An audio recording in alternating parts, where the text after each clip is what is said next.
recently a CNN appearance got a little heated for understandable reasons. This is going to be between Harry Hook and Mark Lamont Hill. Hook is going to say some outrageous things. Mark Lamont Hill is going to call him out on it. It's going to get a little loud. And afterwards, I am going to give you the actual facts and figures to show you who's right and who's wrong. Let's watch. And this thing about the disparity of blacks and whites in jails, that's got to stop, because I got statistics right here which will prove me right. In New York City alone, okay, blacks are 23%. They make up 75% of the population. 75% of all shootings, 70% of all robberies, and 60% of all violent crimes. All right, the whites only 3%. Now that is why there were more blacks in jail than there are whites. But that's okay. And now let me just finish here, and then you go. All right. So we look at that statistic. All right. They turn it around. You know, the racial demagogues out there turn it around that the blacks are being picked on. Guys, Harry's still on national TV and just said that black people are prone to criminality. I wouldn't be able to respond to that. Okay. Well, they are. But you think black people are prone to criminality? The statistics here show you don't mean to say that. I'm gonna give you a chance to correct me. You don't mean that black people are prone to criminality. What does this say? I don't know what that says, but I know. The chief can back me up because he's coming out. He's not going to stay on national TV and say black people are prone to criminality. I am telling you, 75% of all shootings are blacks. I'm hoping you just don't know. 75% of shootings. What you're doing is you're interpreting something else I'm saying. Your narrative. That's what you do. I'm just trying to talk. Mark, hold on one second. I think you just don't know prone. Points I'd like to make. First of all, I'm not going to say we're prone to blacks prone to crime because I don't believe it, and it's not true. That's the first. It's not true. It's racist. The second thing, I have a slight difference. It is not racist. To say that black people are prone to criminality. That's not what I said. No, that is what you said. Are you saying? Mark Lamont Hill asked him, "Are you saying black people are prone to criminality?" And he said, "Yes, of course." Okay, I mean, go rewind, get the exact wording. Right? It's on tape. We just showed it to you. All right. So, all right. Now he threw out a series of stats there. By the way, Harry Hook's a former NYPD detective. God help us all that these are the cops that are overlooking all of us. Black people are arrested more. Okay. Well, now I had a former Baltimore cop on the Young Turks, Michael A. Wood Jr., who explained, yeah, part of the reason for that is we only go and arrest people in black neighborhoods because we're afraid that if we arrest people in the rich white neighborhoods, we're going to get in trouble. And we don't want to hit a judge's son. We don't want to hit someone powerful. So you go pick on the powerless. Okay, they don't give you that context, but I'm going to give you all of the context because I'm going to give you the numbers.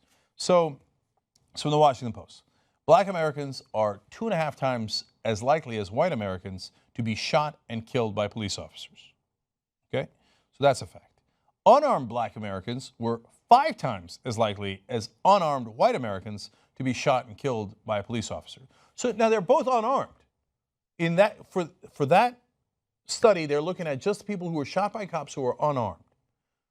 Black people were 5 times as likely to be shot, even though they were unarmed.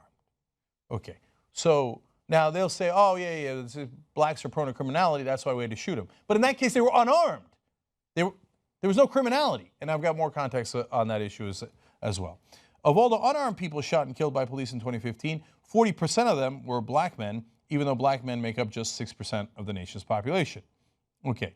According to, now, they always talk about black on black crime. Let's talk about that. According to FBI numbers from 2014, about 90% of black homicide victims were killed by other black people.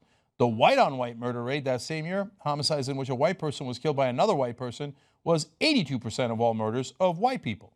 Yet you almost never hear of white on white crime, and you certainly don't hear right-wingers on cable news talking about, hey man, we got to fix white culture. White people are constantly killing other white people. What is wrong with them? Where are their fathers? You don't hear that often. Okay, a report released last week by the Center of Policing Equity, which reviewed arrest and use of force of data from 12 police departments, concluded that black residents were more often targeted for use of police force than white residents, even when adjusting for whether the person was a violent criminal. So they adjust to see, wait, look, this guy's saying blacks are violent criminals. Well, they already adjusted for that. And it turns out, even in cases where whites and blacks are equivalently criminal or violent, or equivalently non-criminal and non-violent, guess who gets attacked more? Black people do. So this is based on the data from 12 police departments. So it's not our opinion. These are facts from police departments. Okay. In a report covering 2015 data, this is a whole other group. These are all separate groups, all investigating it, all coming out with these answers. Campaign Zero compared violent crime rates of 50 major cities to the rate at which police officers kill people, concluding that there was no correlation. Now think about that for a second. Every once in a while they'll say, oh, look at Chicago. It's a black on black crime. And the cops, they got to protect themselves. And this guy's talking about, hey, New York, so there's so many black criminals in New York, and that's why the cops are in danger and they got to protect themselves. But it turns out that the police officers killing people is not correlated to how violent that city is and how much violent crime there is. I know that seems counterintuitive. I get it. Like, you think, well, it's a violent city, and hence the cops shoot more people. But it turns out when you look at the data, that's not true. It is not correlated to that. So some cities train a certain way and others train in another way. And it turns out if you do the wrong kind of training that is overly aggressive, you will get more people being shot, both white and black, but blacks disproportionately, not based on whether those cities have a lot of violent crime or not, but based on the police training. See, if you look into the data, you actually find out the truth. All right.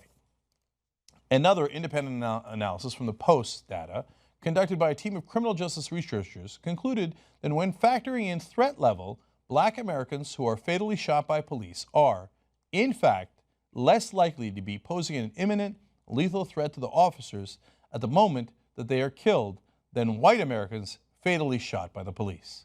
So I'm going to break that down for you. So they had a number of factors that showed whether the cop was in imminent danger. So, and they analyzed that. They don't look at their race yet.